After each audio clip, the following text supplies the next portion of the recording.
నమస్కారం చేస్తూ నిన్నటి రోజు మనం గురించి తెలుసుకున్నాం. శివుడి యొక్క అనుమతి లేనిదే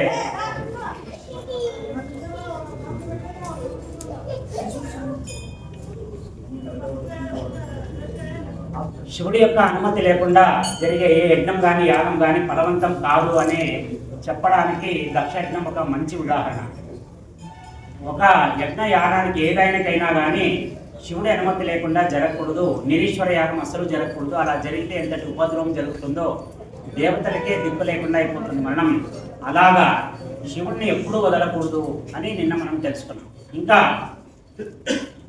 శివుడు లోకం కోసం చేసిన అతిపెద్ద హితువులలో ముఖ్యమైనది గంగావతరణం.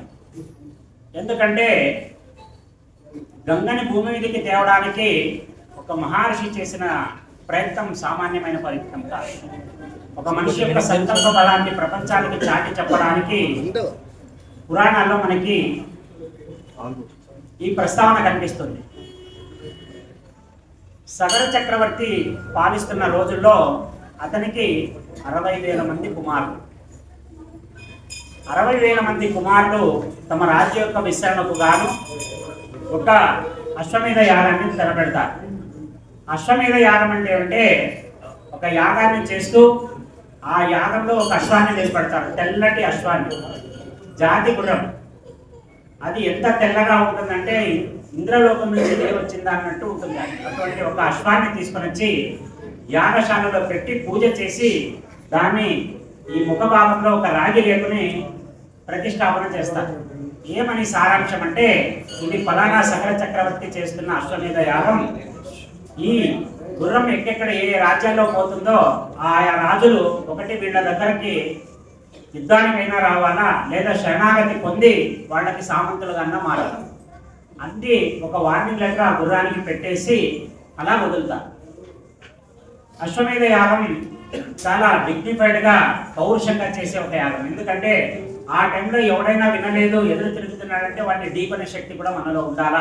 ఎన్ని రాజ్యాలు ఎదురొచ్చినా వాళ్ళని ఢీకొట్టుకొని పోయే శక్తి ఉన్నవాడే అశ్వమేధ యాగాన్ని చేస్తాడు.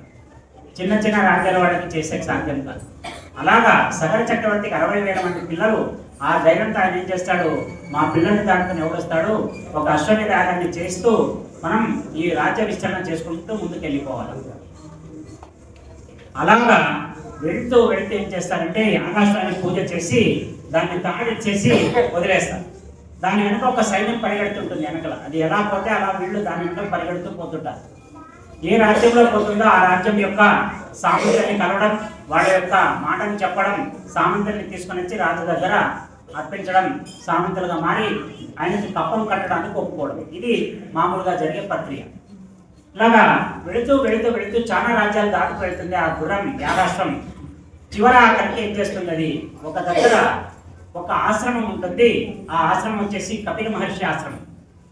ఆ కపిల మహర్షి ఆశ్రమంలో పోయి ఒక దగ్గర అది దానికి తెలియదు కదా ఇదంతా రాజ్యం గీజ్యం అని, పచ్చని గడ్డిని వేస్తూ అక్కడ ఉండిపోతుంది.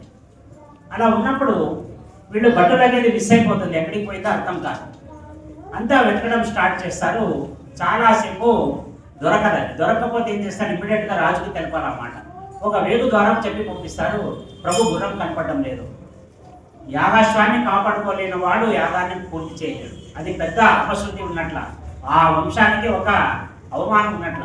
అప్పుడు సగర చక్రవర్తి యొక్క ఈ 60,000 మంది నానా రకాలుగా దాన్ని వెతుక్కుంటూ పోతారు. అలా వెతుక్కుంటూ పోతే కపిల మహర్షి ఆశ్రమంలో అది ఈ మానవ పోకడేం తెలియక తన పాటికి తాను గడ్డి వేస్తూ పక్క మూలాన్ని నిలబడి ఉంటుంది, ఒక చెట్టు చాటున. కపిల మహర్షికి ఈ గుర్రం వచ్చిందే తెలియదు. ఆయన తపస్సులో ఉంటాడు. ఎప్పుడైతే ఆ గుర్రం వేస్తూ ఆ చెట్టు చాటున కనిపిస్తుందో సగర చక్రవర్తుల్లో ఒక 2-3 చూస్తారు, అరే యాగాశ్రం అక్కడ ఉంది. వాళ్ళు ఏమనుకుంటారంటే చెట్టు పక్కన ఉన్నందుకు చెట్టుకు కట్టేసినాడు ఈ ఋషి అనుకుంటారు. అంటే ఎవడైతే కట్టేస్తాడో వాడు ఛాలెంజ్ చేసినట్లు రాజుని, నేను యుద్ధం చేస్తాను చూసుకోవాలి. అప్పుడు వాళ్ళ కోపం వచ్చేస్తుంది, ఆహా ముక్కు మూసుకొని తపస్సు చేసే ఋషి మాకు ఛాలెంజ్ ఇస్తాడా, మా యాగాశ్వాన్ని చెట్టు కట్టేస్తాడా అని చెప్పి వెనక ముందు ఆలోచన చేయకుండా ఆయుధాలతో అతని మీదకి వచ్చేస్తారు. ఆ వచ్చే చప్పుడుకి ఆయన కళ్ళు తెరిచి చూస్తాడు. ఒక్కసారిగా ఆయుధాలతో వాళ్ళు ప్రహారం చేసుకుంటూ వస్తుంటారు.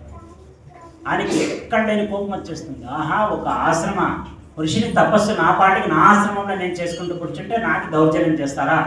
రాజులని అహంకారం మీకు నెత్తికెక్కేసింది అని తీక్షణంగా వాళ్ళని చూసే లోపల 60,000 మంది బూది కుప్పలే పడిపోతారు.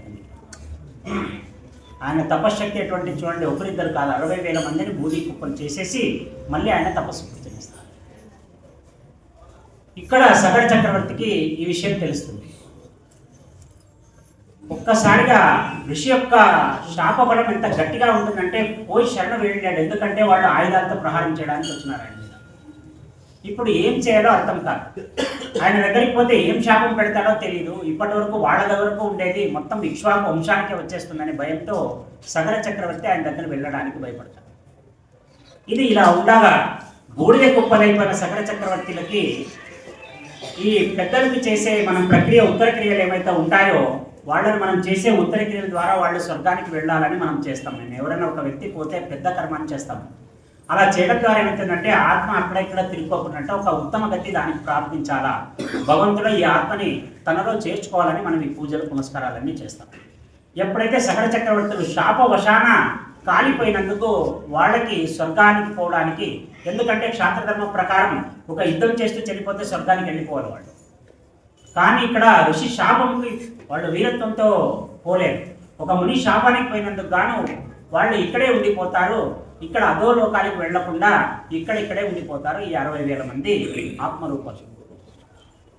అప్పుడు దీనికి ఉత్తమ గతి ఇయ్యాలా అంటే ఏం చేయాలా? వీళ్ళు ఏదైనా తపస్సు కానీ లేదా ఇంకా ఈయన కంటే పెద్ద మహర్షిని ఎవరన్నా పట్టుకొని వాళ్ళకి ఒక ఉత్తమ గతిని సంప్రాప్తించాలా అనే సంకల్పం సగర చక్రవర్తి చేస్తాడు, కానీ ఆయన హయాంలో జరగదు. దాని తర్వాత దిలీపుడు అనే రాజు చేస్తాడు. దాని తర్వాత అంశవంతుడు అనే, ఈ వంశంలో ఉండే వాళ్ళే 3 తరాలు చేంజ్ అయిపోతాయి. వాళ్ళకి ఉత్తమ గతులు రావు. బూడిద కుప్పలు ఎలా ఉండే అలాగే ఉంటాయి. అప్పుడు దీన్ని చేయాలంటే ఏం చేయాలంటే ఈ వంశానికి వీళ్ళ తర్వాత సగర చక్రవర్తి తర్వాత 4వ తరానికి సంబంధించిన భగీరథుడు వస్తాడు. భగీరథుడు వచ్చేసి తన రాజ్యపాలన చేస్తున్నప్పుడు మంత్రి వచ్చి చెప్తాడు, ఏమైనా పెండింగ్ ఫైట్స్ ఉన్నాయని ఆయన అడిగితే ఆయన మంత్రి వచ్చి చెప్తాడు, 3 తరాల నుంచి మీ వాళ్ళు ఒకటే ఆశయం మీద బతుకుతున్నారు, కాకపోతే ఏ దాంట్లోనూ వాళ్ళు నెరవేరడం లేదు. అందుకే నీ హయాంలో అయినా దాన్ని కంప్లీట్ చేయాలా. ఏమి మీ పితరులకు ఉత్తర క్రియలు జరగాలి. ఎందుకంటే వాళ్ళు ఇక్కడి నుంచి అధోలోకానికి వెళ్ళాలా, లేదంటే ఇక్కడే ఉంటారు వాళ్ళు. అప్పుడు ఏం చేస్తాడు, దానికోసం నేనేం చేయాలా సలహాలు తీసుకుంటారు. కొందరు ఋషుల సలహాలు తీసుకొని వాళ్ళు అంటారు, నువ్వు మంచి క్షత్రియుడివి ప్లస్ ఒక తపస్వి, మహాతపస్వి భగీరథుడు. నీ తపస్సుతో వాళ్ళకి ఏమైనా ఉత్తమ గతులు ఇవ్వడానికి ప్రయత్నం చేయి. సరే ఆయన ఆలోచన చేస్తాడు. ఎవరు అప్పుడు చూడండి, త్రేతాయుగంలో సత్యయుగంలో ఎవరు తపస్సు చేసిన బ్రహ్మ గురించి తపస్సు చేసేవాడు. ఎందుకంటే సృష్టికర్త ఆయన కాబట్టి ఏది అయినా ఇవ్వగలడు అనే ఒక ఒపీనియన్. బ్రహ్మదేవుడి గురించి ఈయన 1000 సంవత్సరాలు తపస్సు చేస్తాడు. ఆ 1000 సంవత్సరాలు ఎలా తపస్సు చేస్తాడు అంటే నెలకు ఒక్కసారి మాత్రమే ఆహార సేవనం చేస్తుంటాడు. ఆ తర్వాత మళ్ళీ భోజనం చేయాలి. నెలకు ఒక్కసారి ఒక తిథి పెట్టుకొని ఆ తిథిలో భోజనం చేయాలా, మళ్ళీ తపస్సు చేయాలి. అలా 1000 సంవత్సరాలు చేసిన తర్వాత బ్రహ్మ ప్రత్యక్షం అవుతాడు. బ్రహ్మ అడుగుతాడు, ఎందుకు నాయన ఇంత కఠోరమైన తపస్సు చేస్తున్నావు, ఏం కావాలో కోరుకోవాలి. అప్పుడు అంటాడు, నాకు 2 కోరికలు ఉన్నాయి. సరే కోరిక చెప్పినాయన, అది తీర్చవలసిందో కాదు నేను చెప్తాను. అప్పుడు అంటాడు, మొట్టమొదటిది నా ఇక్ష్వాకు వంశం ఎప్పటికీ నాశం కాకుండా, అంటే మా వంశంలో పిల్లాడు పుట్టలేదు అనే మాట ఎప్పటికీ రాకూడదు. అటువంటి వరం నాకు కావాలి. ఎందుకంటే సకల చక్రవర్తులు అలాగే వెళ్ళిపోయినారు. 60,000 మంది దిక్కు లేకుండా వెళ్ళిపోయినారు. వాళ్ళు ఉంటే వాళ్ళ సంతతి ఇంకెంత పెరిగిపోయేది. ఫస్ట్ సేఫ్టీగా ఆయన అడిగింది ఏమంటే తన వంశం ఎప్పటికీ నిలబడి ఉండాలి, ఫస్ట్ కోరిక. రెండోది, ఆల్రెడీ మా పెద్దలు ఒక తప్పు చేసి ఒక ఋషి శాపవశాన ఇలా బూడిద కుప్పరై పడిపోయినారు, వాళ్ళకి ఉత్తమ గతులు సంప్రాప్తించాలా, అది ఒక వరం ఇవ్వండి. అప్పుడు అంటాడు ఆయన, మామూలుగా నీళ్ళని సంప్రోక్షణ చేస్తే మనకి ఏదైనా దోష పరిహారం అంట. మనం పూజ కూర్చునేటప్పుడు కూడా అభిషేకానికి పూలు ఎక్కడి నుంచి వచ్చింటాయో తెలీదు, పళ్ళు ఎక్కడి నుంచి వచ్చింటాయో తెలియదు. మేము అందుకే ఏం చేస్తామంటే మనం గంగా పూజ చేసి గంగా పూజలో ఒక మంత్రాన్ని చెప్పేసి దాంతో తీసుకొని అన్నిటి మీద సంప్రోక్షణ చేసుకుంటాం. ఎందుకంటే తెలిసో తెలియక తప్పు జరిగినా కూడా ఆ దోషం అక్కడికే వెళ్ళిపోవాలి. గంగకి అంతటి శక్తి ఉంది. అంటే ఎటువంటి పాపాన్ని అయినా కడిగే శక్తి గంగకు ఉంది. ఆయన అంటాడు జలానికి ఆ శక్తి ఉన్నప్పుడు ఇంతటి కఠోర తపస్సు చేసి వాళ్ళకి నువ్వు మామూలు గంగ వేస్తే సంప్రోక్షణ అయ్యే విషయానికి ఎందుకు ఇంత కఠినమైన తపస్సు చేశావని అడుగుతాడు. ఆయన అంటాడు లేదయ్యా, వాళ్ళు మామూలుగా చనిపోయింటే మీరు చెప్పింది కరెక్టే, మంత్రంతో జలాన్ని అనుసంధానం చేసి వాళ్ళ మీద సంప్రోక్షణ చేస్తే పృథ్వీకలతో వాళ్ళకి ఉత్తమ గతి సంప్రాప్తించేవి. కాకపోతే వీళ్ళు ముని శాపవశాన పోయినారు. దీన్ని తిరిగి తీసే శక్తి ఏదీ లేదు. అందుకే నేను మిమ్మల్ని వేడుకుంటున్నాను. అప్పుడు అంటాడు నీ కోరిక చాలా మంచిది, వ్యాలిడ్దే. నువ్వు కోరిన 2 కోరికలు ఇప్పటివి కాదు. ఒకటి నీ గతంలో జరిగిన దానికి ప్రాయశ్చిత్తంగా, ఒకటి నీ ఫ్యూచర్ కోసం అడిగినావు. అందరూ వర్తమానంలో కోరికలు అడిగితే చూడండి, రాక్షసుడికి ఋషులకి డిఫరెన్స్ ఏమంటే రాక్షసుడు ఏది కోరినా తన భోగం కోసం కోరుతాడు. దేహం బాగుండాలా, దేహానికి సుఖం కావాలా, దేహానికి ఇంకా ఏమన్నా కావాలా, విలాసాలు కావాలని రాక్షసులు కోరితే భగీరథులు ఏం కోరుతారంటే తన వెనకల తరం ఉద్ధరింపబడాలా, తన ముందు తరం నాశనం కాకుండా ఉండాలా. తను మాత్రం ఏమీ కోరుకోడు. ఆ ఒక్క విషయానికి బ్రహ్మకి చాలా సంతోషం అయిపోతుంది. ఆయన అందరూ ఇప్పుడు దాని మీద పెంపర్లాడుతూ ఇప్పటికీ ఒక 100 కోరికలు కోరుతారు, కానీ నువ్వు రెండో నీ వంశం గురించే కోరినావు కాబట్టి నీకు ఒక సలహా ఇస్తాను. వీళ్ళు ముని శాపాన నాశనం అయినందుకు గాను వీళ్ళని ఉద్ధరించే శక్తి ఎవరికీ లేదు. దేవతలలో కూడా ఒక్క పరమేశ్వరుడికి తప్ప ఎవరికి అంతటి శక్తి లేదు. ఒక పని చేయి, నువ్వు పరమేశ్వరుడి గురించి తపస్సు చేయి. నువ్వు అడిగినట్లు వీళ్ళని శుద్ధి చేయాలంటే నేల మీద ఉండే జలం సరిపోదు. ఇక్కడ ఉండే ఏదైతే మనం నీరు అనుకుంటున్నామో ఈ నీరు ఏవి వాళ్ళని సంప్రోక్షణ చేయలేవు. ఆకాశం నుంచి పవిత్రమైన జలం కిందకి దిగి రావాలి. అలా వస్తేనే వీళ్ళు శాపం నుంచి బయటపడతారు. ఏదైతే ప్రేతాత్మలుగా ఉన్నారో దాని నుంచి బయటపడతారు. ఆకాశ గంగని వదలడానికి నాకే సమస్య లేదు. ఎందుకంటే హిమవంతుడి పెద్ద కూతురు గంగ, ఆమె ఎప్పటి వరకు పైన ఉండే ఆమె నేల మీదకి ఎప్పుడు రాలేదు. ఒక్కసారిగా బ్రహ్మదేవుడు ఆ లాజిక్ ఇస్తే నేను పంపించడానికి రెడీ ఉన్నాను. కాకపోతే ఒక్క విషయం, అంతటి ఉద్రితో ఈ సృష్టిలో ఎంత జలం ఉందో మనకు తెలియదు. మనకు చూస్తున్నది చాలా తక్కువ జలం, చాలా జలం మనకు అంతరిక్షంలోనే ఉంది. అంతటి జలం ఒక్కసారిగా భూమి మీద పడిపోతే ఈ ఖండం అనేది ఖండాలుగా చీలిపోతుంది. అంతటి ఉధృతితో వస్తుంది గంగ వస్తుంది. వచ్చినప్పుడు పట్టేవాడు లేకపోతే దాన్ని ఇంకొక ఉపద్రవం అవుతుంది. అంటే నువ్వు మీ పెద్దల కోసం చేసే ఈ చర్య మిగతా అందరికీ లోకకంటకంగా మారిపోతుంది. మీ వాళ్ళు బాగుండడానికి మొత్తం సృష్టిని నాశనం చేసే ప్రయోగంలా మారిపోతుంది. అది నువ్వు జాగ్రత్త పడాలా. దానికి సలహా కూడా మీరేవ్వండి అంటే నేను అప్పుడే చెప్పినాను కదా ఆయన, దీనికి సర్వసమర్థుడు నిస్వార్థుడు అయినటువంటి శివుడు తప్ప దీన్ని ఎవరు చేయలేదు. ఎందుకంటే ఈ కార్యం చేస్తే ఆయనకి ఏం రాదు, అయినా చేయాలి. ఎందుకు? లోక కళ్యాణం కోసం చేయాలి. ఇట్లా ఫ్రీ పనులు ఎక్కువ ఆయన చేసేది ఆయన దగ్గరికి అంటాడు. అయ్యో ఇంత కష్టపడి తపస్సు చేస్తే ఇది వచ్చేసింది. సరే ఈ 2 కోరికలన్నా బ్రహ్మదేవుడు తీరుస్తానని మాట ఇచ్చినాడు కాబట్టి ఆయనకు నమస్కారం చేసి ఆయన ఆశీర్వాదాలు తీసుకొని శివుని గురించి తపస్సు మొదలు పెడతాడు. సరే తీక్షణమైన సూర్యుడిని అతి త్వరగా తీసుకోవాలి. ఎందుకంటే అంత త్వరగా వీళ్ళకి మోక్షం ఇప్పించేసేయాలి. అప్పటికే బ్రహ్మ దగ్గరికి 1000 సంవత్సరాలు అయిపోయింది. ఇంకా నెక్స్ట్ ఫాస్ట్ చేయాలని చేస్తాడు. తపస్సులలో చాలా ఘోరమైనటువంటిది.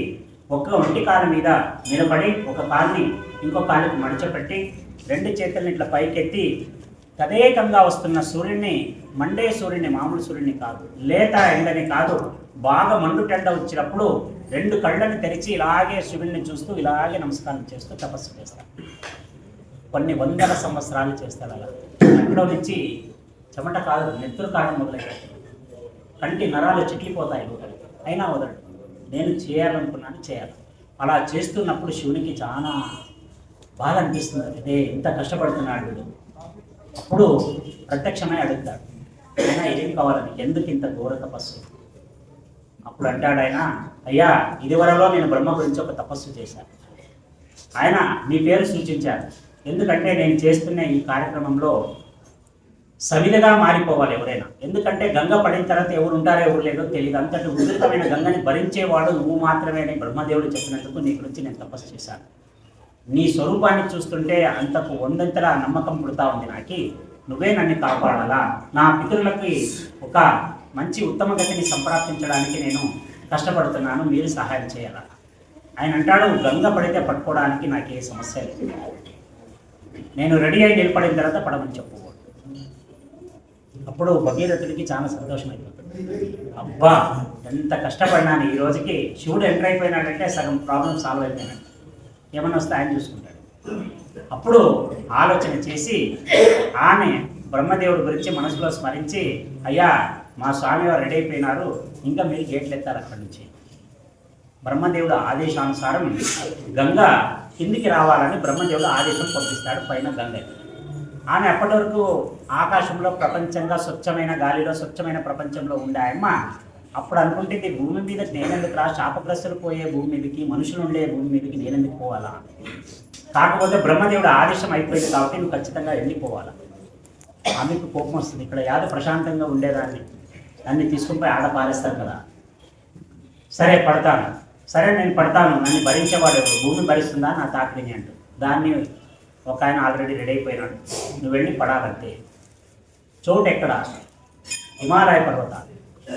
ఒక పర్వతం మీద శివుడు తన జటాజుటాన్ని వదులుకొని 2 చేతులు నడుం మీద పెట్టి ఆకాశాన్ని చూస్తూ ఉంటాడు గంగ కోసం. గంగకి కోపం వచ్చేస్తుంది, నన్ను ఒడిచి పట్టే మగాడివా, నేను పడితే ఎట్లా ఉంటుందో ఒక్కసారి దిమ్మ తిరిగిపోతుంది సుడి మీద పడితే, అప్పుడు తెలుస్తుంది గంగ ఉధృతి ఏంటో నీకు అని చెప్పేసి ఆమె తనలోని జీవాలకు ముందు చెప్తుంది. శివ కూర్చో. నీటి ఏనుగులు చాలా బరువుగా ఉంటాయి నీళ్ళలో, హిప్పోపటమస్ అంటారు ఇంగ్లీష్ ఇప్పుడు పిల్లలకి. అవి చాలా బరువైన జీవాలు. అటువంటి జీవాలు, తాబేళ్ళు, ఇంతింతలా ఉండే తాబేళ్ళు, మొసళ్ళు, ఇటువంటి వాటికి పిలిచి చెప్తుంది, మీకు నా మీద ఏమాత్రం ప్రేమ ఉన్నా మీరు పడేటప్పుడు ఫస్ట్ నెత్తి మీద మీరు పడాలి. మీరు పడితే నెత్తికి టప టప టప టప అని సౌండ్ రావాలి. ఆ ఉధృతికి ఆయన పక్కకి జరిగిపోవాలి. అప్పుడు నేను బ్రహ్మదేవుడికి చెప్తా, ఇతని చేత కాదు నేను వెళ్ళను అని చెప్తాను.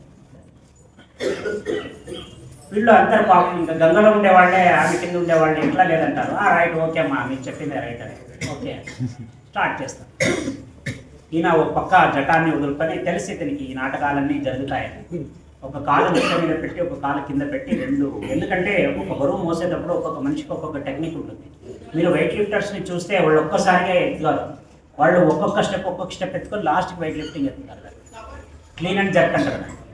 అలాగా ఈ భగవంతుడు అంతటి గంగని భరించాలంటే ఆయన కూడా ఒక టెక్నిక్ యూజ్ చేస్తాడు. ఆయన 2 చేతుల్ని ఎక్కడ దీనికి బరువు పడకుండా, వెన్నుముక్కకి బరువు పడుకోకున్నట్ట ఈ 2 చేతుల్ని ఈ నడుకి సపోర్ట్ పెట్టుకొని ఒక్కసారిగా ఆకాశాన్ని చూస్తూ నిలబడ్డాడు.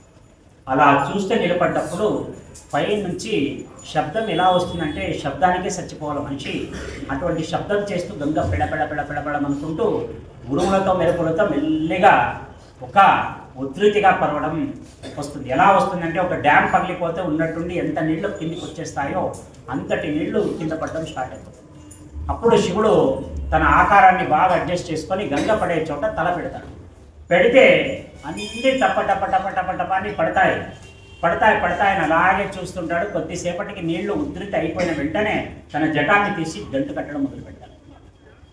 అలా తీసి బాగా ఒక కుండలాగా చేసుకుంటాడు. మొత్తం నీళ్లు దాంట్లో ఒదిగిపోతాయి. ఆయన ఎంత టైట్గా పెట్టేస్తా అంటే మీరు శివుడి జటాలు ఎట్లుంటాయంటే ఒక పురుకోని ఉన్నట్లు ఉంటాయి జటాలు. ఎందుకంటే అవి ఒక పురుకోనిని తీస్తే మనం ఎట్లా ఉంటుందో అట్లా ఆయన జటాలు ఉంటాయి. ఆ జటాలకు ఉండే గుణం ఏమంటే బాగా ఆలోచన చేయండి, మన బట్టలు ఆరేస్తే జల్ది ఆరిపోతాయి, దీన్ని వేస్తే ఆరిపోతుందా? ఎందుకు ఆరిపోదంటే దానికి నీళ్ళని పట్టుకునే గుణం ఉంటుంది. రుద్రస్వరూపుడైనటువంటి శివుడికి అనునిత్యం ఎన్నో టెన్షన్లు ఉంటాయి. ఆయన నెత్తి చల్లగా ఉంటే ప్రపంచం చల్లగా ఉంటుందని ఆయన తన జటాజూటంలో నీటిని నిల్వ చేసుకుని ఉంటాడు. అలాగా ఎప్పుడైతే పడిపోతుందో ఆయన బాగా చుట్టేసుకుంటాడు. గంగ దాంట్లో బంధింపబడిపోతుంది.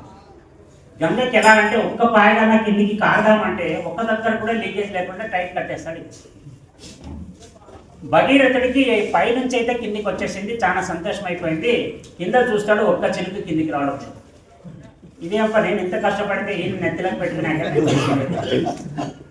అప్పుడు మళ్ళీ శివుని పెట్టుకుంటాడు. స్వామి నా కోసమే తెప్పించిండేది, నాకు ఫ్లైట్ ఇవ్వండి బయట. ఆయన అంటాడు, అరే నాయన నీకోసమే తీసుకున్నాను, నాకేం అవసరము, నేను మొత్తాన్ని వదిలేస్తే నువ్వు ఎగిరిపోతావు ఫస్ట్ ఆ ఉధృతిలో, దీన్ని పాయలుగా మార్చిడిస్తా, ఎందుకంటే ఒకే దగ్గర వదిలితే ఉధృతంగా ఒకే పక్కకి కొట్టుకుంటూ వెళ్ళిపోతుంది. అడవులున్నా, గ్రామాలున్నా, నగరాలున్నా దీన్ని పాయలుగా చీల్చుతాయి. ఎందుకంటే ఈ ఎనర్జీ అనేది డివైడ్ అయిపోతే అంత ఉధృతి తగ్గిపోతుంది. అలాగా 7 పాయలుగా గంగా నది ప్రవహించబడుతుంది. అలాగా 7 పాయలుగా ప్రవహించి ఒక్క పాయ మాత్రం భగీరథుడు వెంట వెళ్ళు. భగీరథుడు శివుడు ఆజ్ఞయిస్తాడు, భగీరథుడు ఎలా వెళ్తే అలా వెళ్ళాలని. ఆయన కోసమే నువ్వు ఇక్కడికి వచ్చినావు, నీ కార్యమే అది. 7 పాయలు ఒక్కొక్క దిక్కుకి వెళ్ళిపోతే 6 పాయలు ఒక్కొక్క పక్క, 7వ పాయ భగీరథుడి వెంట ఫాలో అవుతాడు. ఆయన శంకరుడికి థ్యాంక్స్ చెప్పేసి భగీరథుడు దాన్ని తన తాతలు తండ్రులు ఉన్న ఈ బూడిద కుప్పల మీదకి తీసుకుపోవడానికి ప్రయాణం మొదలు పెడతాడు. పోయేటప్పుడు గంగకి ఉధృతి ఎలా ఉంటుందంటే నీళ్లు ఫుల్ ఫోర్స్లో ఉన్నప్పుడు ఎవరు మాట కాదు. వర్షాలు వచ్చినప్పుడు చూడండి, మళ్ళీ భయం అయితే నీళ్ళని చూస్తే సౌండ్ అని కొడుతుంటే సౌండ్. అలా మంచి ఉధృతితో పక్క కోపం నన్ను అక్కడ ఉండేదాన్ని తెచ్చి ఇక్కడ భూమి మీద పారేసినారు వీళ్ళందరూ కలిసి అనేది ఒక కోపం. అలాగా ఉధృత పరిగెత్తుకుంటూ భగీరథుడిని ముంచేస్తుందా అన్నట్టు పోతూ ఉంటుంది. ముందు భగీరథుడు వెనక ఆయన పరుగున పోతుంటాడు. ముందుగా ఇంకా దీనికి అడ్డా ఏది రాకూడదు ముందే మనం పోయి అక్కడ మా తాతలకి తండ్రులకి మోక్షం ఇచ్చేసారు. పరిగెడుతూ పోయే సమయంలో ఆయన ఏం చేస్తాడు, తనకు తెలియకుండా ఒక ఆశ్రమం గుండా వెళ్ళిపోతాడు. ఆశ్రమం గుండా వెళ్ళిపోయినప్పుడు ఆశ్రమంలో జహ్ను మహర్షి కూర్చొని తపస్సు. ఇదేం చేస్తుంది, ఫోర్స్తో పోయేటప్పుడు ఆశ్రమాన్ని కొట్టుకొని లేపుకుంటూ వెళ్తాడు. జహ్ను మహర్షి ఆశ్రమం వదిలి కొంత దూరంలో కూర్చొని తన కళ్ళెదురుగే తన మొత్తం కుటీరం అంతా వెళ్ళడం చూసి ఏం రాయింది ఇంతటి ఉధృతి దీనికి అని చెప్పేసి ఎలా అయితే కొట్టుకొని తన ఈ పర్ణశాల ఏదైతే ఉందో అన్నీ కొట్టుకొని పోయేటప్పుడు ఆయన వచ్చి అక్కడ నిలబడతాడు. ఎదురు నీళ్లు ప్రవహిస్తూ ఉంటుంది. పైనుంచి కిందికి చూస్తాడు, ఇదేమైనా ఎగిరెగిరి పడతా ఉంది అని చెప్పేసి ఆ నీళ్ళనంతా తీసుకొని మంత్రం చేసి తన కమండలంలో కొన్ని నీళ్ళని దానికేసి అట్లా పట్టేసి అట్లా తాగేస్తాడు. మొత్తం గంగ అంతా ఆయన నోట్లోకి వెళ్ళిపోతుంది. ఆయనంతటి తపస్సు. భగీరథుడు చూస్తాడు, ఇంతసేపు సౌండ్ వచ్చే ఇప్పుడు సౌండ్ రావడం పైకి చెక్ చేసుకుంటూ వస్తాడు. మరి చూస్తే సౌండ్ లేదు. అయ్యే ఏమి ఎక్కడొచ్చింది, ఏమో దారికి తప్పిందా అని మళ్ళీ ఎత్తుకుంటూ పోతే మా స్వామి బాగా తాగేసో పక్క తపస్సు కూర్చొని ఉంటాడు. నీళ్ళ ఆనవాళ్ళు అక్కడి వరకు ఉంటుంది, అక్కడి నుంచి ముందుకు రా. అప్పుడు అనుకుంటాడు ఇక్కడ ఏదో జరిగింది. అప్పుడు పోయి నమస్కారం చేసి, అయ్యా మీరు మహర్షుల్లాగా ఉన్నారు, నేను ఒక ప్రయత్నాన్ని చేస్తున్నాను గంగని తీసుకుపోవడానికి, నా తాతల్ని తండ్రులకి ఉత్తమ గతిని ఇప్పించడానికి. గంగ ఏమన్నా చూసినారా ఇలా వచ్చేది జలం? వచ్చింది, నా ఆశ్రమం అవతారం చూడు ఎట్లా చేసింది అమ్మ. కోపం వచ్చి తాగేసినాను. స్వామి నేను తెచ్చిందే దానికి స్వామి, నువ్వు తాగేస్తే నేనేం చేయాలి, మళ్ళీ తపస్సు చేయలేదు, నాకు అంత వయసు ఆయుష్ రెండూ లేదు, నాకు మీరు ఎలాగైనా ఇవ్వాలా. అప్పుడు చెప్తాడు, నేను ఇడుస్తాను కానీ ఈ చాష్టలు ఇంకొక దగ్గర చేయకుండా ఏమో మాట ఇవ్వాలి. నాకు నా ఆశ్రమాన్ని లేపుకొని పోయినట్టు ఇంకొక ఆశ్రమం లేపుకొని పోతే ఈసారి నిజంగా తాగేస్తాను. లేదు స్వామి నేను చూసుకుంటాను, ఆమె నేను చెప్పుకుంటాను, మీరు వదిలేసి. అప్పుడు అంటాడు, గంగని నేను నోటి ద్వారా తీసుకున్నాను, నోటి ద్వారా ఇస్తే ఎంగిలైపోతుంది, ఉత్తమ క్రియలకు పనిచేయదు. ఎంగిలి నీళ్లు ఉత్తమ క్రియలకు ఉత్తర క్రియలకు పనిచేయదు, శుద్ధమైన జలం కావాలి. అప్పుడు అంటాడు, ఇక్కడ తీసుకున్నాను కాబట్టి ఈ చెవి నుంచి వదిలేస్తాను, చెవి నుంచి తీసుకో అని చెప్పేసి ఆయన మంత్రం చెప్పేసి చెవిని వదిలిస్తాడు. అంతటి గంగ తన చెవిలో నుంచి బయటకు రావడం పడడమే మళ్ళీ ఉధృతిగా పోయి నమస్కారం చేసి ఆయన క్షమాపణ చెప్పేసి ముందుకు ప్రవహించడం మొదలు పెడతాడు. ఎప్పుడైతే జహ్ను మహర్షి నోట్లోని వెళ్ళి చెవిలో నుంచి వచ్చినందుకు ఆమెకి జాహ్నవి అనే పేరు వచ్చింది. ఎందుకంటే జహ్ను మహర్షి ఎంగిలి చేసి చెవిలో నుంచి ఇచ్చినాయి, ఆయన అగినా వదలలేదు అంటే ఈ పొద్దు గంగదే. అలాగా ఆమె మళ్ళీ భగీరథుని ఫాలో చేస్తూ పోతుంది. అలా ఆయన పాపం పడుతూ లేస్తూ చివర అక్కడికి వచ్చి ఒక క్షేత్రంలో నిలబడతాడు. ఎక్కడైతే వాళ్ళ తాతలు తండ్రుల యొక్క బూడిద కుప్పలు ఉంటాయో అక్కడ వచ్చి నిలబడి నమస్కారం చేసి, అమ్మ దీని మీద నుంచి ప్రవాహం చేయి, ఎందుకంటే ఆకాశం నుంచి పుట్టి భూమి మీద పడి పాతాళంలోకి వెళ్ళాలి. ఎందుకంటే చనిపోయిన వాళ్ళు పాతాళ లోకంలో ఉంటారు. మనకి శిక్షింపబడే వాళ్ళంతా పాతాళ లోకంలో ఉంటారు కాబట్టి ఈ 60,000 మంది కూడా పాతాళంలోనే ఉంటారు, ప్రేతాలుగా. ఎప్పుడైతే ఆమె భూమి మీద పడి అలాగా పాయలాగా వచ్చి పాతాళంలోకి వెళ్ళిపోతారో అప్పుడు ఈ 60,000 మంది ఉత్తమ గతుల్ని సంప్రాప్తిస్తారు.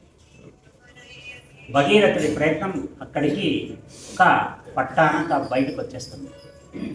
అప్పటి వరకు జరుగుతుందో లేదో అని 3 తరాల వాళ్ళు ఆలోచన చేసిన దాన్ని ఒక్క భగీరథుడు తన దృఢ సంకల్పంతో తన తాతలు తండ్రులకి ఉత్తమ గతులు సంప్రాప్తించాలనే ఒక ముఖ్యమైన ఉద్దేశంతో సంకల్పంతో ఇన్ని కష్టాన్ని దాటుకొని వచ్చినందుకు బ్రహ్మదేవుడు ప్రత్యక్షమవుతాడు. తపస్సు చేయడు ఈసారి భగీరథుడు.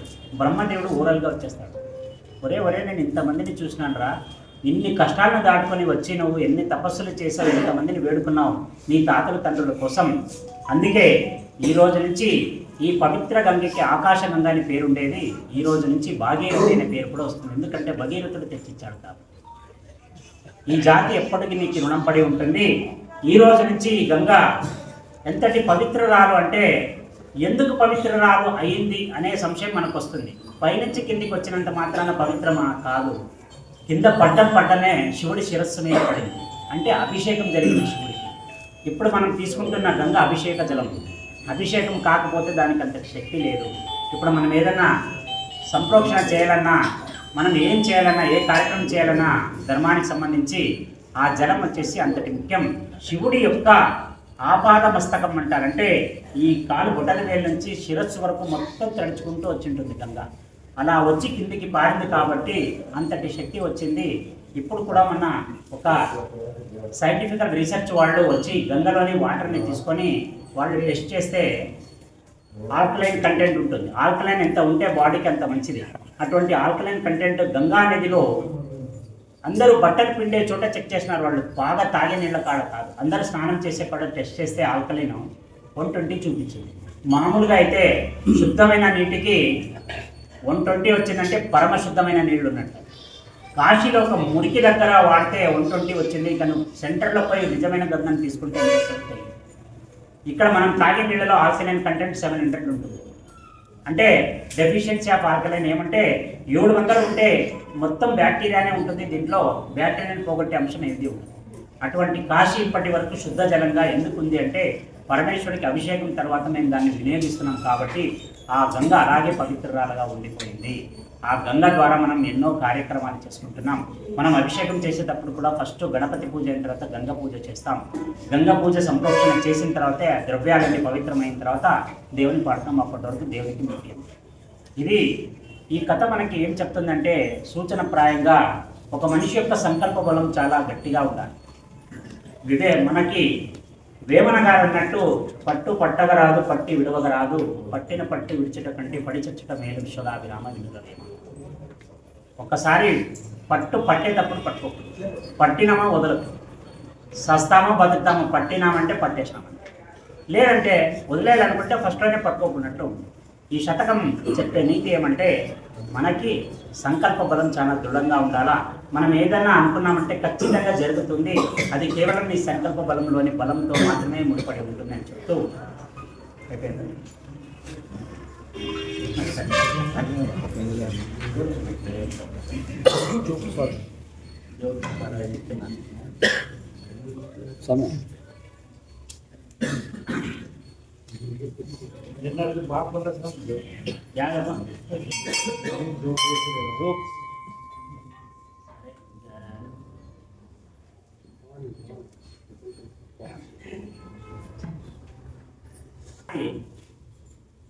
ఒక గాడిద, ఒక పులి రెండు అందులో నడుచుకుంటూ పోతుంటాయి. గాడిద ఆకాశాన్ని చూస్తుంటుంది. బాబా ఏమిది ఈరోజు చాలా పచ్చగా ఉంది ఆకాశం అంటే. పులికి డౌట్ వస్తుంది, నా కళ్ళు ఏమన్నా ప్రాబ్లం ఉన్నాయా, దీనికి కళ్ళు ఏమైనా ఎక్కువ పని చేస్తున్నాయా. పైన చూస్తుంది, ఇది నీలమైన ఆకాశం అంటే ఇదేం పచ్చగా ఉందంటే ఉంటుందా. మళ్ళీ కొంచెం ముందుకు పోయి ఏమో అన్నావు కదా ఏంటంటే ఆకాశం ఎంత పచ్చగా ఉంది అని. దానికి మళ్ళీ డౌట్ వస్తుంది, నువ్వు తెలిసి అంటున్నావు తెలియక అంటున్నావు, ఆకాశం ఎప్పుడు పచ్చగా ఉండదురా, నీలంగా ఉంటుంది. నువ్వే ఆ మనిషి, నువ్వు నీ కళ్ళ కంటే నాకు పెద్దవి చూడు కావాలంటే నా కళ్ళతో చూడు పచ్చగానే ఉంటుంది. మాట ఫ్రెండ్స్గా పోయేది కొట్లాడడం మొదలు పెడతాయి. నువ్వెవడు నువ్వు చెప్పింది నా. వీళ్ళందరికీ పంచాయతీ చేసి ఒక పెద్ద మనిషి ఉంటాడు, సింహం అతని గుహలో భోజనం చేసి పళ్ళు గోకుంటూ కూర్చొని ఏం టైంపాస్ వచ్చి ప్రభు ఒక సమస్య వచ్చింది. ఏమి వీడు ఆకాశం పచ్చగా ఉందని కూస్తున్నాడు, ఆకాశం ఎడని పచ్చగా ఉంటుందా ప్రభు, నీలంగా కదా ఉండేది. వాడు ఇదేమరా పండుకుందామంటే వీళ్ళు వచ్చి పంచాయతీకి వెళ్ళేసి దగ్గరికి వస్తాడు. ఇప్పుడు కరెక్ట్ ఎవరెవరు ఏమనుకుంటున్నారో ఒక్క మాటలు చెప్పండి, సుత్తి వినే టైం లేదు. గాడిదంటేది అయ్యా ఆకాశం పచ్చగా ఉంది, ఇది నా స్టేట్మెంట్. పులి అంటేది అయ్యా ఆకాశం నీలంగా ఉంది, ఇది నా స్టేట్మెంట్. చూసి ఈ సింహం పులికి కపాళంకి ఆకాశం పచ్చగా ఉండేది కదవా, పక్కకు అడిగి వెళ్ళిపోవాలి. అది ఎగురుకుంటూ పోతుంది పార్టీ వాళ్ళకి గెలిచినాక. పులికి కప్పం పడుతుంది, సింహానికి కూడా రోగం వచ్చిందా, వైరస్ ఏమన్నా. అప్పుడు ఇంకా వయసునప్ప మంచి మర్యాద నీ దగ్గర పంచాయతీకి వచ్చినందుకు అప్పుడు సింహం పులి భుజం మీద చేస్తుంది. మనం పెద్దోళ్ళలా ఉండాలిరా, వాడేదో పిచ్చోడు అన్నాడు, వాడితో మనం మాట కలుపుకుంటే మన స్థాయి వాడి స్థాయికి వెళ్ళిపోతుందిరా. మనం పుల్లా ఉంటారు, వాడు అన్నాడు అనుకోము అనుకోనికే మనం ఒకటిరా. నిజంగా ఆకాశం నీలంగానే ఉంది, ఏదో నేను అట్లా చెప్పి పోయించిన అనమాట. ఈ కథలో నీతి ఏమంటే మనం చేసే సహవాసం కూడా మంచోళ్ళ దగ్గరే ఉండాలా, మన సహవాసాన్ని బట్టి మమ్మల్ని లెక్కేస్తారని చెప్తూ ఈరోజు ముగిస్తాం.